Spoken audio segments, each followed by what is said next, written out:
Para moderar o último painel da manhã, convido o Luca Riso, especialista em finanças climáticas no Instituto Clima e Sociedade. Obrigado, Luca. E convido também como painelistas a coordenadora sênior de programas na Climate Policy Initiative, a Amanda Brasil.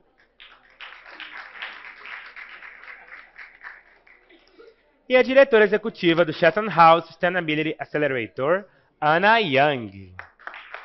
Sejam muito bem-vindos e bem-vindas. Obrigado por estarem conosco.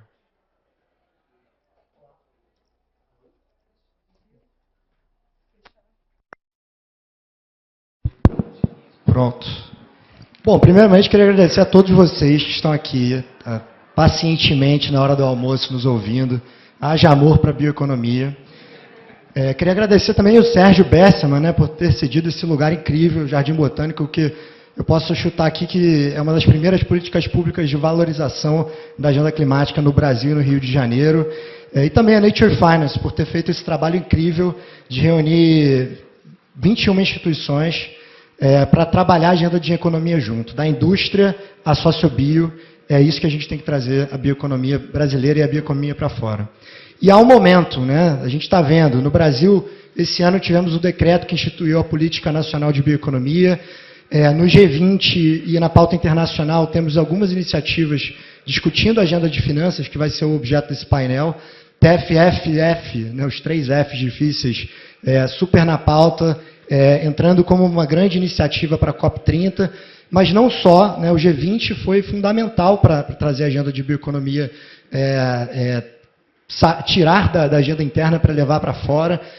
Foi um trabalho multidisciplinar entre as forças-tarefas da trilha Sherpa e da trilha financeira. Por exemplo, né, tivemos aqui a iniciativa de bioeconomia, que foi na trilha Sherpa, tivemos no grupo de sustentabilidade ambiental e climática discussões sobre pagamentos para os serviços ambientais, visando promover benefício financeiro para as comunidades e populações tradicionais que estão ali no dia a dia da bioeconomia. E na trilha financeira, tivemos no grupo de finanças sustentáveis 2 tópicos que tratam, indiretamente, que é a prioridade 1, que cuida do acesso, né, que analisou o acesso dos fundos climáticos multilaterais, visando, né, trazer mais recursos para a agenda climática, destravar 40 bilhões de dólares desses fundos que, com certeza, vão ser direcionados para a bioeconomia. E a prioridade 4, que foi um tópico sobre financiamento de soluções baseadas na natureza, que teve o apoio do ICS e do Instituto Itaúsa, com o estudo do CPI, que está aqui hoje, e que vai apresentar de forma inédita, né, trazendo essa discussão do G20 agora para o público, inaugurando aqui esse relatório, que foi um relatório oficial do G20 e que serviu para as declarações que foram conquistadas na segunda e na terça-feira no Grupo de Finanças Sustentáveis. Então, eu passo aqui a primeira manifestação para a Amanda, que é do CPI, que é a autora líder desse estudo, para ela trazer um pouco de quais foram os desafios que ela mapeou de financiamento e quais foram os instrumentos inovadores em diferentes países, né, mapeados, e que saiu no relatório. Amanda, por favor. Obrigada, Luca. Muito contente em estar aqui com vocês hoje. Meu nome é Amanda, como o Luca falou, representando a Climate Policy Initiative. Eu tenho uma apresentação, eu não tenho o controlezinho, então se puder, acho que vai ajudar bastante. Mas como o Luca falou, a gente está lançando hoje esse relatório chamado Toolbox on Financing Nature-Based Solutions, ou Ferramentas para Impulsionar o Financiamento de Soluções Baseadas na Natureza. A gente está lançando em português e em inglês no nosso site. Eu vi a apresentação mais cedo e me arrependi de não ter posto um código QR aqui para vocês, mas está lá. Tá? E eu vou contar um pouquinho para vocês sobre como foi esse processo e quais foram as principais lições que a gente tirou dessa pesquisa. Então, só para contextualizar um pouco, acho que isso aqui não está funcionando. Foi. Tá. Falando um pouquinho aqui sobre o processo, como o Luca explicou, a gente escreveu esse relatório buscando informar o grupo de finanças sustentáveis do G20. Dentro desse ano, uma das prioridades era esse tópico de financiamento de soluções baseadas na natureza. E com o objetivo de informar essa discussão, a gente... Perfeito. A gente escreveu esse relatório, tá, que foi uma análise de 12 casos de instrumentos financeiros que conseguiram mobilizar capital para soluções baseadas na natureza. E a gente buscou traçar paralelos, quais eram os desafios em comuns, quais eram as soluções que funcionaram nos diferentes contextos. Dentro de soluções baseadas na natureza, a gente teve um foco específico em instrumentos buscando financiar conservação, restauração, bioeconomia, agroflorestas e oceanos e água. E aí eu acho importante aqui fazer uma pequena parêntese em relação à bioeconomia, né, que é uma coisa que o Marcelo, inclusive, falou bastante para a gente classificar. Para o âmbito desse relatório, independentemente das outras discussões, quando a gente fala de bioeconomia, a gente está pensando na sociobio, produção de produtos florestais não madeireiros, que são esses que têm esses desafios logísticos mais compatíveis com os outros tipos de desafios das soluções baseadas na natureza. Com tudo isso em mente, a gente fez um mapeamento de mais de 60 instrumentos financeiros, com o input dos membros do Grupo de Finanças Sustentáveis, do G20, com o input de vários parceiros. E depois a gente refinou essa lista e fez um estudo de caso de 12 instrumentos, que são esses que vocês veem listados. Tá? Eu não vou entrar na análise profunda de cada um desses instrumentos, mas eu convido vocês a darem uma olhada no nosso relatório. Esses instrumentos foram escolhidos buscando priorizar uma diversidade de geografias. Então, a gente não queria uma solução que fosse funcionar, por exemplo, só em um contexto específico. Também como uma diversidade das equipes estruturadoras e de abordagens à estruturação. Então, dentro desses instrumentos, a gente tem mecanismos de melhoria de crédito, como garantias, fundos blended de dívida e equity, renda fixa a nível de soberano e diversos outros. A análise dos instrumentos foi dado em relação aos diferentes critérios que vocês conseguem ver na tela. Espero que consigam ver o diagrama, mas talvez esteja um pouquinho informação demais. A gente analisou esses instrumentos em relação a quais eram as suas estratégias de redução de risco, qual que era o componente inovador, né? Então o que fazia eles diferentes de outros instrumentos que já existem no mercado, qual que era o potencial de cada um de escalabilidade e de replicabilidade, e qual foi a mobilização de capital atual e potencial futuro, assim como a sustentabilidade financeira. E aí, com base nessa análise dos 12 instrumentos, caso a caso, depois a gente colocou eles juntos e começou a traçar os paralelos e o que foram os temas que surgiram mais recorrentemente. São esses 3 que vocês veem na tela. O primeiro é o desafio de canalizar investimentos privados para os bens públicos. Depois, em segundo lugar, a gente tem a questão da construção de ecossistemas como um caminho para a escalabilidade. Então, muitos desses instrumentos fizeram uso de algum recurso de assistência técnica. E, por último, dentro das abordagens de estruturação, teve um elemento que a gente viu aparecendo recorrentemente, particularmente nos casos de maior escalabilidade, que era o uso de garantias. Então, a gente vai mergulhar um pouquinho aqui nesses 3 temas. Eu vou tentar ser breve, porque também, como o Luca falou antes do almoço, né? E começar com o primeiro tema, que é a natureza como um bem público. Bom, a natureza como um bem público está na alma do desafio de financiar as soluções baseadas na natureza, né? Quando a gente tem um bem público, e eu estou até me sentindo um pouco intimidada, porque eu encontrei uma professora de economia mais cedo, e agora eu vou vir aqui explicar um bem público, a gente tem os benefícios dispersos por múltiplos agentes na sociedade. Quando isso acontece, independentemente de haver valor e geração de valor, falta um incentivo de pagar por esses. E aí o exemplo clássico que é usado para descrever um bem público é um ar puro, né? Então, independentemente de eu fazer um grande investimento em florestas para purificar o ar, todo mundo que está nesse ambiente pode usufruir desse benefício. Então, qual é o estímulo que vocês vão ter de pagar por esses, né? Dentro desse desafio, muitos instrumentos abordaram com estratégias de engajar beneficiários que estavam particularmente bem posicionados para se beneficiar dessas intervenções. Então, independentemente dos benefícios múltiplos, muitas vezes tem algumas organizações, como, por exemplo, seguradoras, companhias de saneamento básico ou empresas novas sociais, que podem ou aumentar seus lucros ou evitar custos. E quando isso consegue ser demonstrado para elas, existe a abertura a se pagar por esse tipo de serviço ecossistêmico. Além desses tipos de benefícios, claramente, como diminuição de custo e aumento de lucro, muitos beneficiários estão dispostos a engajar nesse tipo de solução por motivos estratégicos, como a gente vê, por exemplo, no caso da Natura ou no caso do Food Securities Fund, em que garantir a integridade da própria cadeia de valores é um motivo bom o suficiente para convencer eles de se envolverem nesse tipo de estrutura. E, por último, quando não existe uma organização, uma estrutura clara no mercado que poderia se beneficiar, a gente viu alguns instrumentos que criaram esse tipo de organização para colher os frutos do benefício dos projetos de conservação, restauração, enfim.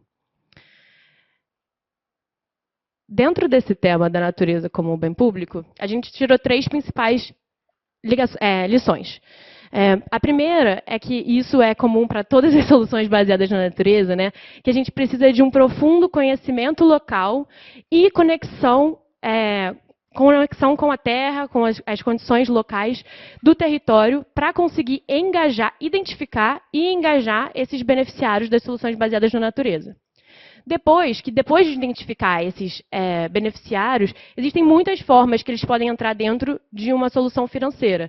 Eles podem vir como investidores diretos, eles podem vir como uma função estratégica de mitigação de risco, participando, por exemplo, de um first loss ou de alguma garantia. E eles também podem investir, como a Natura, no Enabling Conditions Facility, no desenvolvimento do ecossistema, das comunidades que produzem os produtos que eles vão comprar depois. Por último, esse processo de engajar múltiplos stakeholders, apesar de ser um caminho, é um processo complexo e demorado. Então, ele também pode contribuir para gerar estruturas complexas. É bom, nesse caso, poder ter incentivos para esses beneficiários, porque muitas vezes as companhias que estão bem posicionadas para pagar por esse tipo de serviço não veem os incentivos para engajar em uma coisa que é totalmente nova e não provada ainda.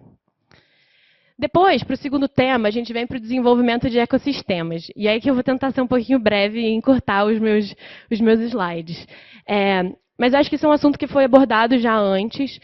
Da mesma forma que na natureza a gente vê uma grande interconexão dos seres vivos e dos agentes que compartilham o mesmo ecossistema, quando a gente pensa pela perspectiva econômica, é também importante pensar em como todos os agentes estão conectados e como mudanças com o objetivo de escalar esse tipo de financiamento, tem que levar em consideração todas as diferentes camadas que estão envolvidas nesse processo. Então, por exemplo, quando a gente pensa no governo, as políticas públicas e o ambiente regulatório, eles vão influenciar como que os detentores de capital fazem as suas escolhas de investimento. E os detentores de capital, quando eles fazem as suas escolhas de investimento, eles vão escolher quais tipos de empresas, quais tipos de cooperativas e projetos vão receber investimento e qual vai ser o uso desse tipo de capital. Então, eles influenciam as decisões que as empresas vão tomar. E projetos, enfim.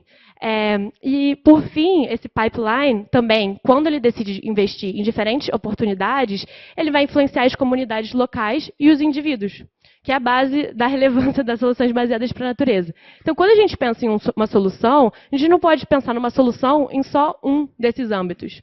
Muito pelo contrário, a gente tem que pensar como eles vão ser interconectados. Quando a gente pensa em escalar, a gente tem que pensar em providenciar tanto desenvolvimento, tanto apoio técnico quanto financeiro para todos esses diferentes tipos de agentes.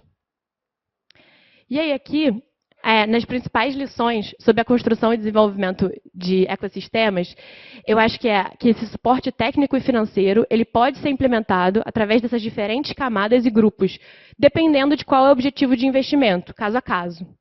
Depois, essa assistência técnica ela pode assumir diferentes formas. Então, por exemplo, quando trabalhando com uma companhia, a assistência técnica pode ser essencial para levar adiante a implementação técnica mesmo, estava tentando não ser repetitiva com as palavras, para garantir a integridade do impacto e a redução dos riscos de investimento. Mas, por outro lado, às vezes a assistência técnica precisa trabalhar com as companhias, mas na comerciabilidade, na bancabilidade delas. Então, para ajudar, de fato, a diminuir o risco de investimento. Então, tanto essa perspectiva do impacto, quanto a perspectiva do desenvolvimento da companhia mesmo. Então, é importante saber qual que é o tipo de apoio que é necessário para poder gerar os resultados preteridos. E, por último, a ideia de escalar soluções baseadas na natureza, ela requer mais do que só direcionar capital para esses tipos de soluções, mas requer também que a gente prepare essas soluções para receberem o capital e para serem bem-sucedidas no que elas buscam fazer. E, por último, quando a gente fala das diferentes estratégias de estruturação, a gente quis ressaltar aqui o papel catalítico das garantias. Os setores que fazem uso das soluções baseadas na natureza, muitas vezes elas estão expostas a diferentes tipos de risco, como risco cambial, político e risco de crédito. E, além do mais, as soluções baseadas na natureza, muitas vezes, também têm características que tornam maiores desafios para elas serem financiadas. Então, por exemplo, os horizontes de tempo muito longos, a dificuldade na falta de liquidez e a escala relativamente menor dos investimentos. Nesse caso, as garantias surgiram aqui como um dos instrumentos favoritos do setor privado, né, para a mitigação de risco. Elas são muito versáteis e podem ser aproveitadas em diferentes contextos para mitigar diferentes tipos de riscos. Só que, apesar da relevância das garantias, uma coisa que a gente observou é que, muitas vezes, a organização que está providenciando esse capital ou providenciando essa garantia é a mesma. Então, a gente viu os mesmos nomes aparecendo ali recorrentemente, o que restringe um pouco a capacidade de implementação em escala. Então, aqui para fechar, os 3 principais pontos para a gente levar do relatório, obviamente tem muito mais detalhe, depois se vocês quiserem dar uma olhada. Mas, assim, é muito importante a gente aumentar os investimentos em soluções baseadas na natureza, tá? Mas focar só na escala, antes do mercado estar pronto para receber esse investimento, pode ser contraproducente. Então, por isso, a gente precisa pensar em construir um ecossistema, pensar nas soluções de uma maneira mais holística, que envolva todos os beneficiários. E aí, por último, é o ponto das garantias, que, apesar de existirem várias abordagens de estruturação técnica que vocês vão olhar no relatório e, enfim, podem ter até inspirações, as garantias estiveram presentes na maioria dos casos de maior escala. Então, a gente acredita que eles têm bastante potencial para continuar mobilizando capital para soluções baseadas na natureza. Obrigada. Excelente, Amanda. Vale dizer, né? Vai ter um site com um sumário executivo desse trabalho. Também vale dizer que foi interessante, a gente fez um workshop com os membros do G20, que a gente pôde apresentar cada um desses casos. A gente não pôde entrar aqui, obviamente, por causa do tempo, mas eu acho que um pouco do que ela trouxe sublinha muito bem que essas soluções não vão ser soluções só do setor privado, não é uma solução que vem da filantropia e também da cooperação internacional. Eu acho que o G20 ele teve um papel importante em levantar isso dentro do trabalho de finanças sustentáveis, porque lá a gente tinha representantes da sociedade civil, estávamos lá, os MDBs estavam lá e os países que estão direcionando toda a colaboração, a cooperação internacional para esse tipo de projeto. Então, obviamente, né, a assistência técnica pode ter um apoio maior de multilateral, da filantropia, a questão das garantias, como ela disse, a gente pode trabalhar com as empresas da cadeia, mas também, né, com as agências de cooperação internacional. Temos aqui no Brasil DFC, a IDB Invest, né, tentando destravar essas garantias de portfólio para projetos de soluções baseadas em natureza e bioeconomia. Amanda traz no relatório, né, como que a Finanças pode utilizar instrumentos inovadores. Queria trazer aqui um pouco para a Ana, como que a Finança pode apoiar a inovação, né, como é que ela pode ser um fator catalítico para a inovação, além de utilizar só os instrumentos inovadores. Ana, fica à vontade para se apresentar também. Tá, muito obrigada. Meu nome é Ana Yang. A maioria das pessoas aqui me conhecem como presidente do Conselho do IX. Mas hoje eu não estou aqui como presidente do Conselho do IX, eu estou aqui como Ana Yang, diretora de Centro de Meio Ambiente e Sociedade da Chatham House. E eu trago aqui early findings. Também quero pedir desculpas que eu fico misturando português com inglês. Muito tempo que eu não falo português e às vezes me faltam palavras.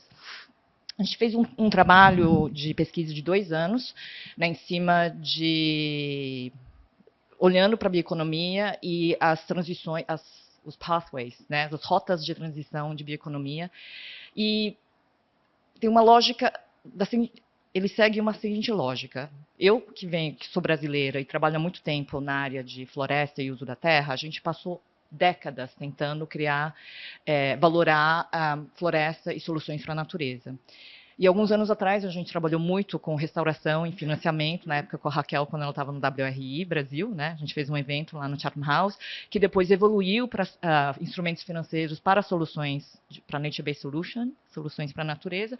E a grande pergunta que ficava para quem olhava para como você reduz o risco de soluções para a natureza, é onde que está o cash flow e como é que a solução para a natureza conecta com a economia real. E isso nos levou para explorar o conceito de bioeconomia. Então, foi por isso que nós entramos como uma pesquisa... Que lado? Oh, there you are. Esqueci de falar o que é Chatham House. Chatham House é um centro de pesquisa de relações internacionais baseado em Londres, com escopo global. Somos completamente apartidários e somos independentes de governos ou de governos. E tudo que a gente olha, ele tem um olhar geopolítico. Né? Então, o paper que a gente vai publicar agora no mês que vem traz um pouco essa fala no final. Eu só quero conectar, e eu sei que todos nós sabemos, que nós precisamos transition away, temos que phase out, né, fossil fuel, e para que possamos fazer isso, a gente tem que retirar feedstock de fontes fósseis dos nossos sistemas energéticos, alimentares e materiais. Então, eu acho que esse é um ponto, que não é só... São todos esses 3 sistemas. E tem... Peraí, voltando. Esqueci de comentar. Por que esse ponto? Na segunda-feira, eu estava em Londres e moderei um painel com o Overshoot Commission, que é um commission do sistema ONU que está estudando o que o mundo faz uma vez que a gente passa de 1.5, né? E, na verdade, nós já estamos na rota de passar de 1.5. E o que ficou claro sim, temos que mitigar o máximo possível, sim, temos que adaptar, e a gente tem que acelerar o nosso processo de transição para uma economia de net negative, ou net positive, however we want to call it.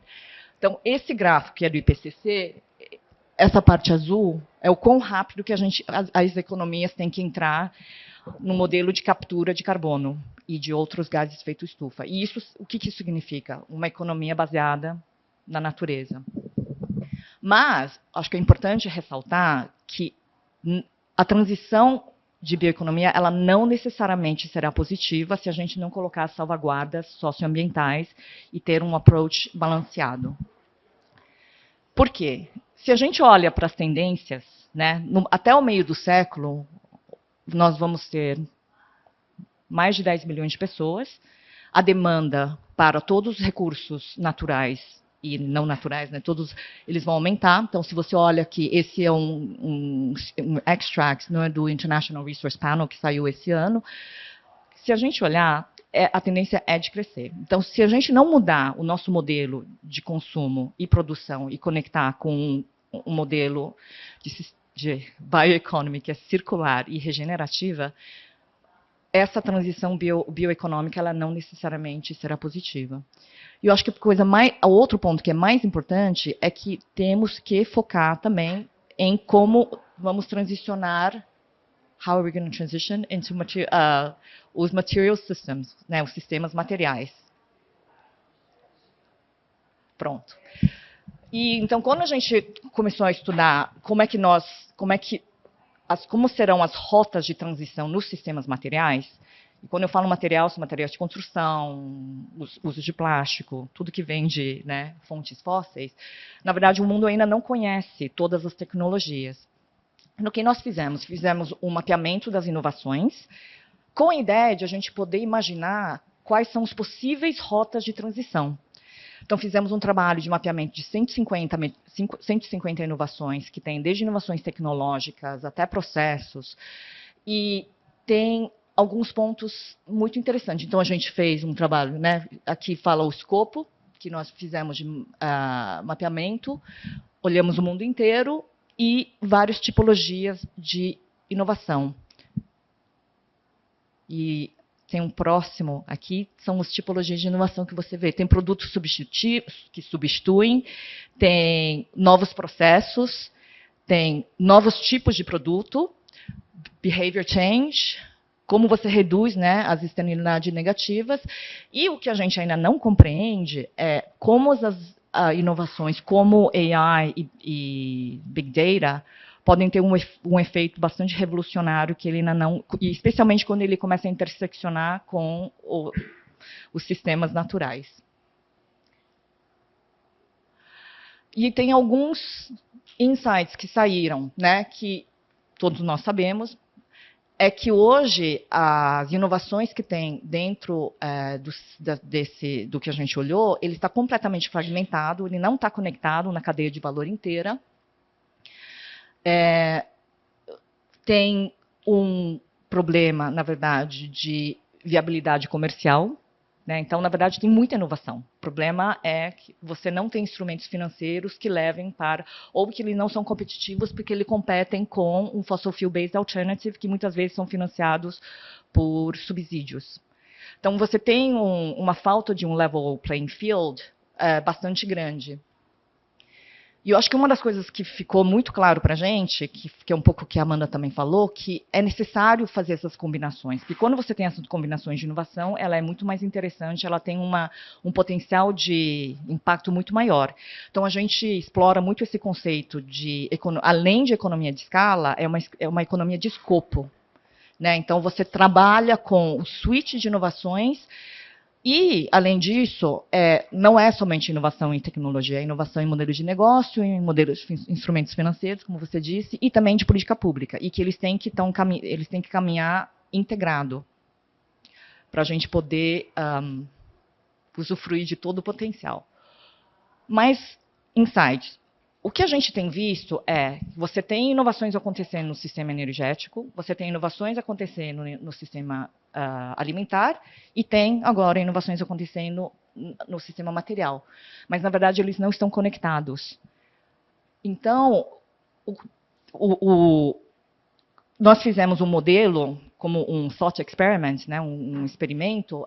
Se você deploy bioplástico, cross-laminated timber, CLT, né, e proteína alternativa, como eles competem por recursos como terra, água e outros e energia, onde existem sinergias e onde há trade-offs.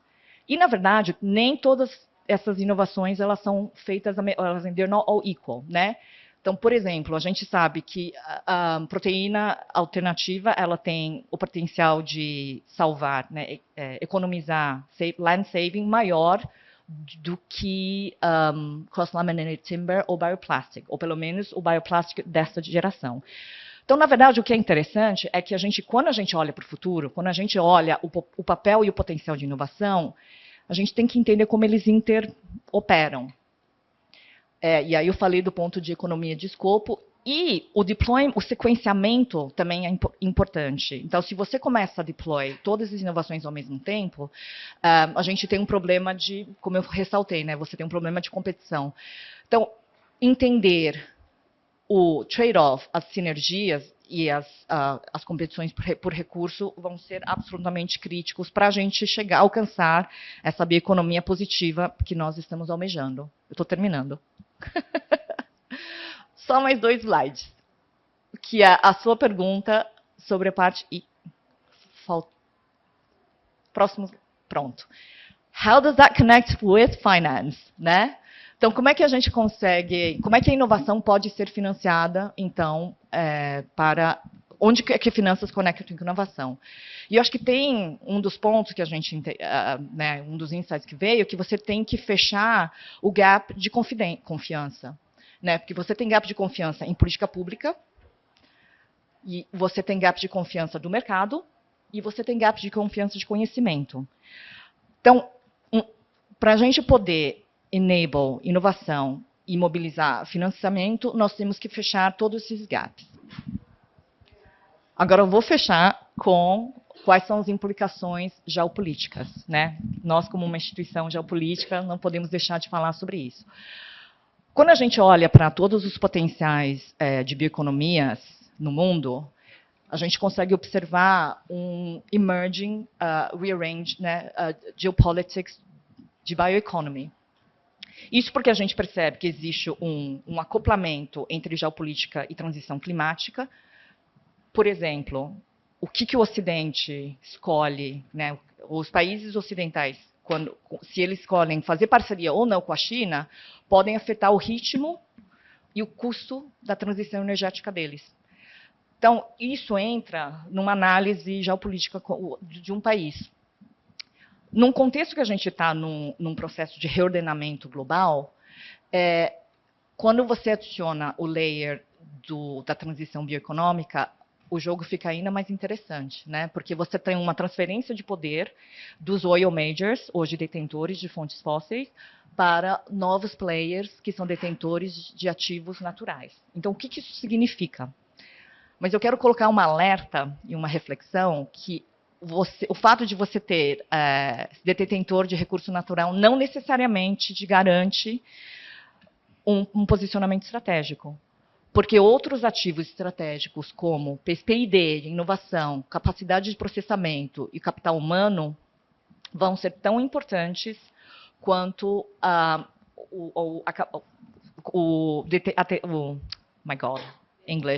detenção de recursos naturais. Então, eu só quero deixar isso como uma reflexão. A gente fala de bioeconomia, a gente fala de G20, fala de COP30. Eu acho que, assim, as escolhas que o Brasil vai fazer, né, em onde investir, como conectar a inovação com o investimento, com as políticas públicas, podem colocar o Brasil num driver's seat com relação às tendências globais de transição bioeconômica. Obrigada.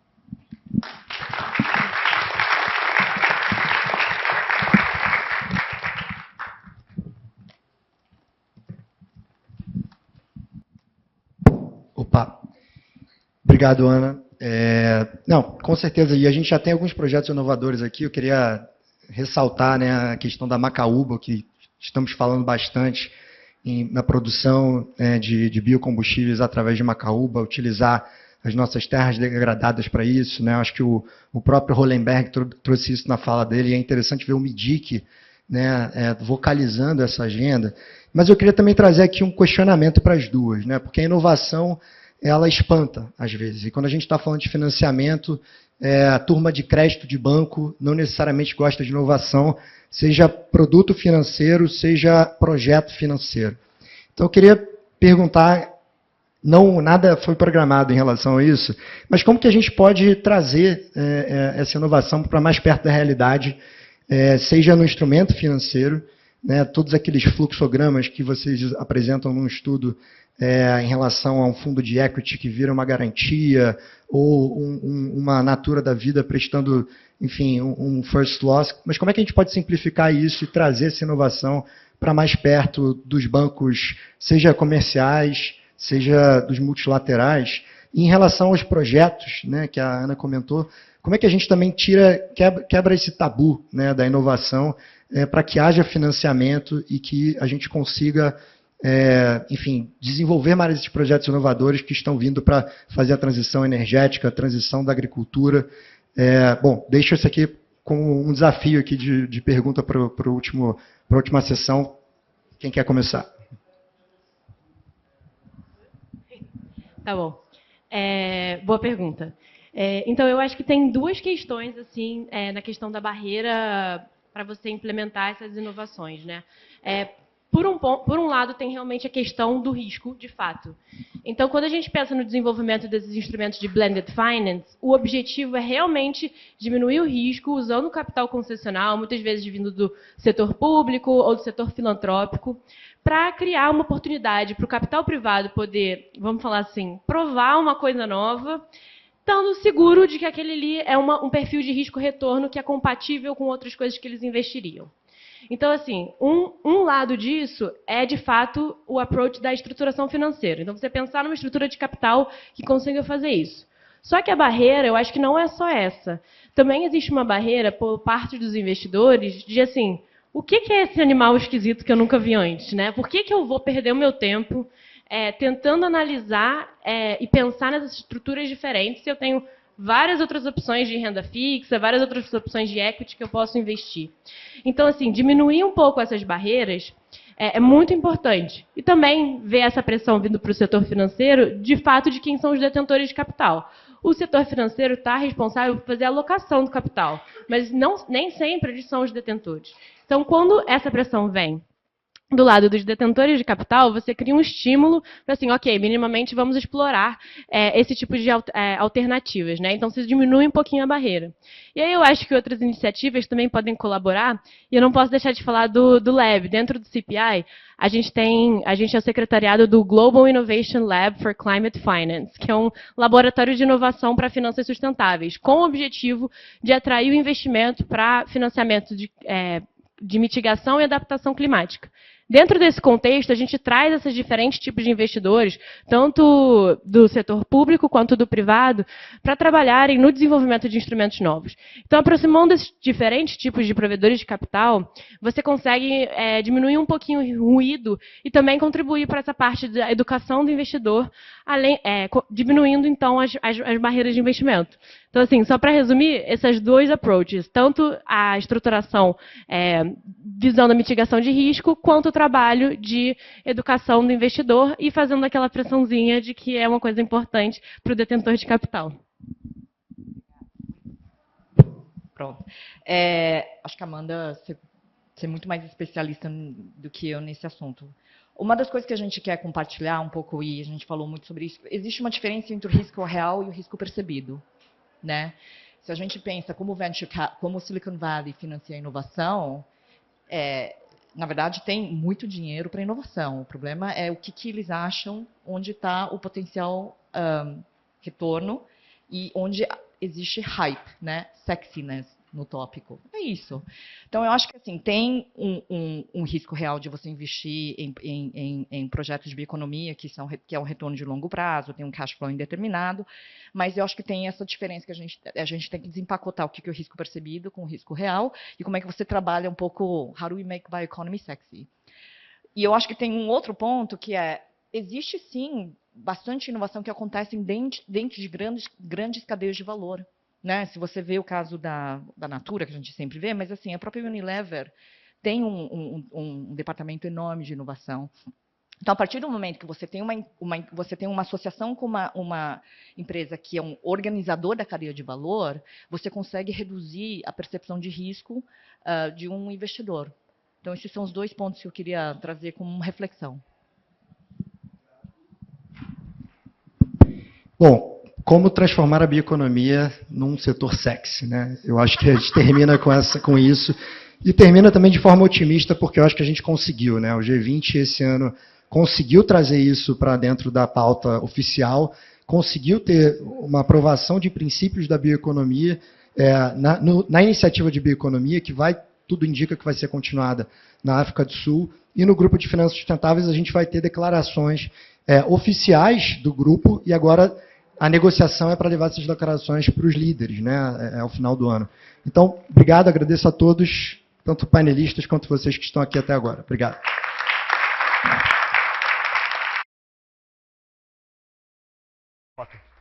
Gostaria de convidar vocês para uma foto. O nosso fotógrafo está ali posicionado, com a mãozinha levantada à esquerda de vocês.